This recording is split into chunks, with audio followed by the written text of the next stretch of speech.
d'Angélique. Aujourd'hui, je vous emmène à Nuit d'Orge chez mes amis William et Sébastien qui tiennent une maison d'hôtes. Dépaysement garanti.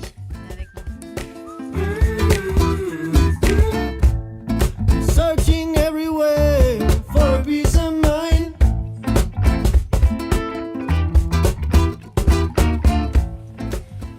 C'est donc l'endroit idéal pour aborder le thème d'aujourd'hui, le bonheur. Tout le monde cherche le bonheur, sans exception. Alors, inutile de préciser que finalement, il existe presque autant de bonheur possible qu'il y a d'individus sur Terre, évidemment.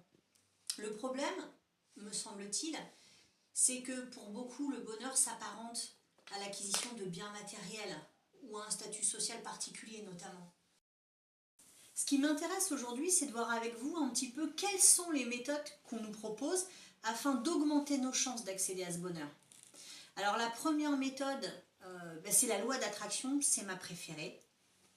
En fait, ce qui est sûr, c'est que tout est affaire d'alchimie, de vibration. Et je crois que c'est un petit peu ce qu'on oublie.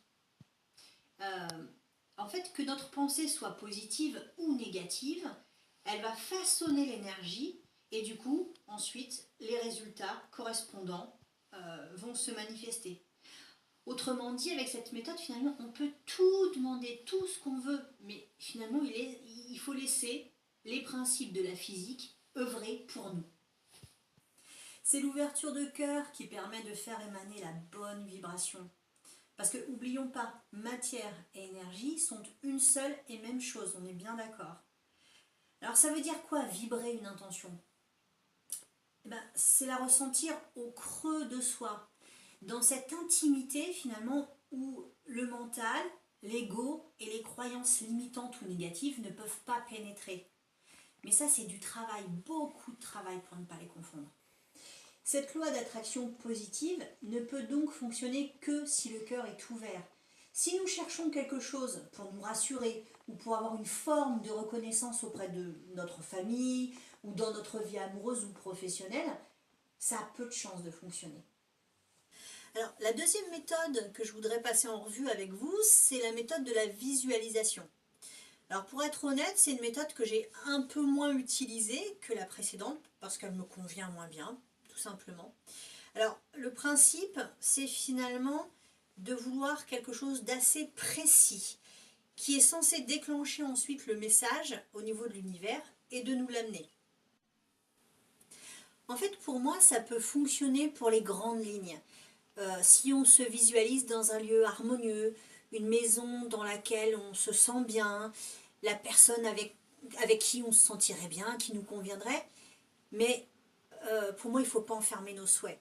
Il ne faut pas être trop catégorique dans la description, c'est pas un listing quoi, de ce que doit comporter justement exactement la future maison, quel physique exact doit avoir notre futur partenaire de vie, etc. Alors pourquoi, me direz-vous ? Parce que, comme l'explique très bien Laurent Lévy, l'univers a beaucoup, mais beaucoup plus d'imagination que nous. Et il nous comblera 1000 fois plus que nous aurions pu l'imaginer. Mais du coup, ce delta entre ce que nous voulons précisément et ce que l'univers s'apprête à nous offrir, ça amène son lot de surprises, forcément. Pour le coup, il faut être capable de l'accepter, de voir et surtout de sentir, d'être à l'écoute de la vibration qui nous est présentée. Si on est trop enfermé dans c'est ça que je veux et rien d'autre, tout ce qui va s'en rapprocher de près ou de loin, on risque de le rejeter forcément. On risque finalement de ne pas avoir accès aux cadeaux fantastiques que l'univers nous prépare. Personnellement, si j'avais dû attendre et me focaliser sur l'image de mon homme idéal, moi c'est Bruce Lee en un petit peu plus grand quand même, j'aurais jamais encore expérimenté l'amour parce que je vous garantis que je n'en ai jamais croisé un seul dans mon environnement, jamais.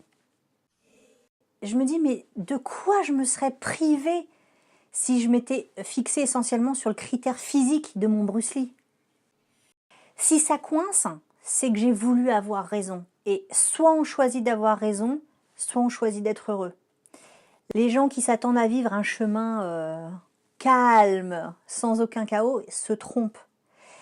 Il faut apprendre aussi parfois à aller sur le terrain de l'autre sans se sentir démuni ou sans croire que son besoin ou son rêve est en danger.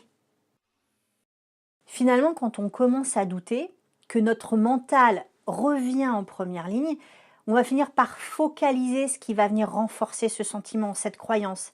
Et du coup, infailliblement, cette croyance va devenir réalité. La vibration devient message.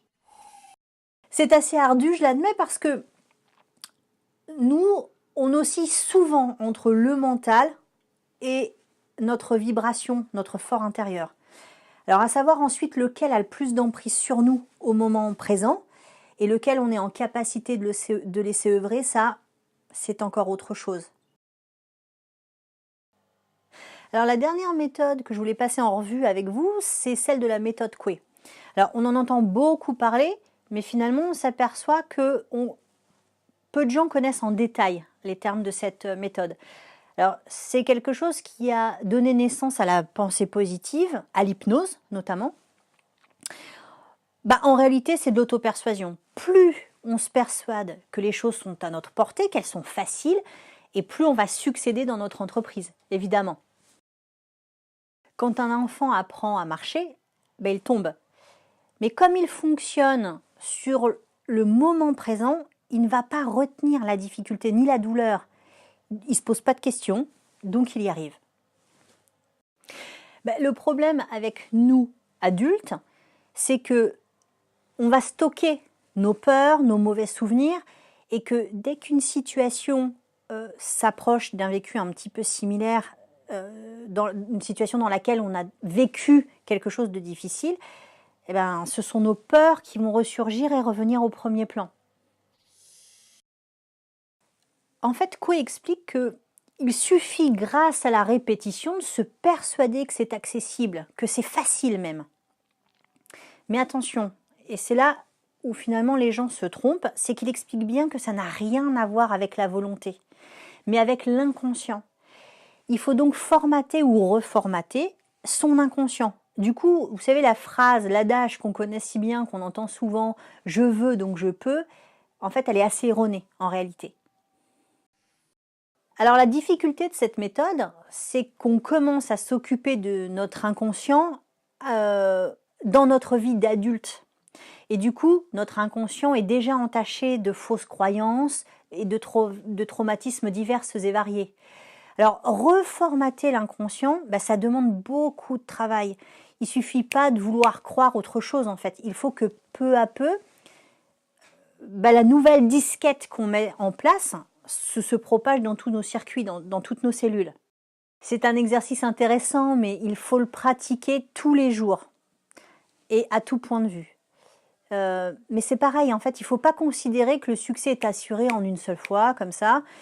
Et c'est pour ça que finalement, une de ces phrases phares de cette méthode, ça reste tous les jours et à tout point de vue, je vais de mieux en mieux. Là encore, dans les phrases à se répéter, qu'il s'agisse du confort de vie, de la santé, de l'amour, peu importe, il faut rester dans la grandeur de l'univers. On ne fait pas une liste de courses, sinon, pof, on repart dans le vouloir et du coup, ça n'a aucune chance d'opérer. On lit partout qu'il faut se centrer sur soi, ne prendre en compte que soi, etc. Mais je pense que c'est souvent mal interprété. Mais on aura l'occasion d'y revenir ultérieurement dans une prochaine vidéo. Comme le dit Alexandre Jolien, nous sommes plus de 6 milliards d'êtres humains sur la Terre et la personne la plus importante du monde, ce serait moi. J'ai jamais été fort en calcul, mais là, l'erreur est tout de même assez grossière. Et je suis complètement d'accord avec lui. Pour moi, seuls, nous n'apprendrions pas grand-chose, vraiment. C'est au contact des autres, de nos semblables, qu'on fait des petits ou des grands pas. Que ce soit d'ailleurs dans l'allégresse, l'amour ou avec perte et fracas. Mais en tout cas, c'est toujours en lien avec nos réactions qui viennent entrer en collision avec nos blessures profondes. Toujours.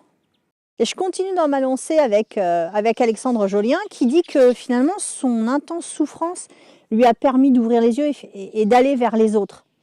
Que ce sont eux qui l'ont sauvé. Et là, je vais le citer, il dit, à l'envers de Sartre, je dirais, le salut, c'est les autres. Et je partage assez cet avis. L'autre, en fait, nous permet de mettre à jour certaines de nos failles et de travailler dessus.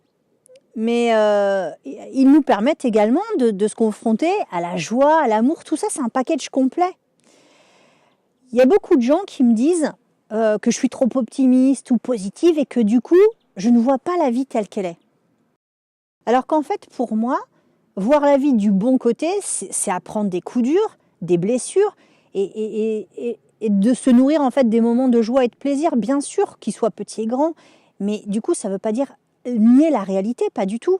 Je suis comme tout le monde, hein. Je pleure, je crise, je doute, je déprime.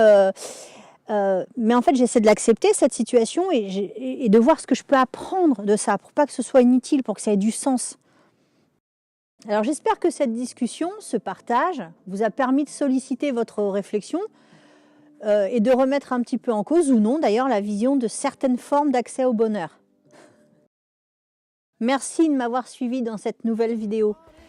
Si son contenu vous parle, merci de l'aimer, de le partager afin qu'elle puisse venir en aide à quelqu'un ou peut-être faire germer une graine, qui sait. En attendant de vous retrouver dans une prochaine vidéo, prenez grand soin de vous. Namasté. So many problems, so many close friends, and when it's gone right, I'll make you sad. So many problems, so many close friends.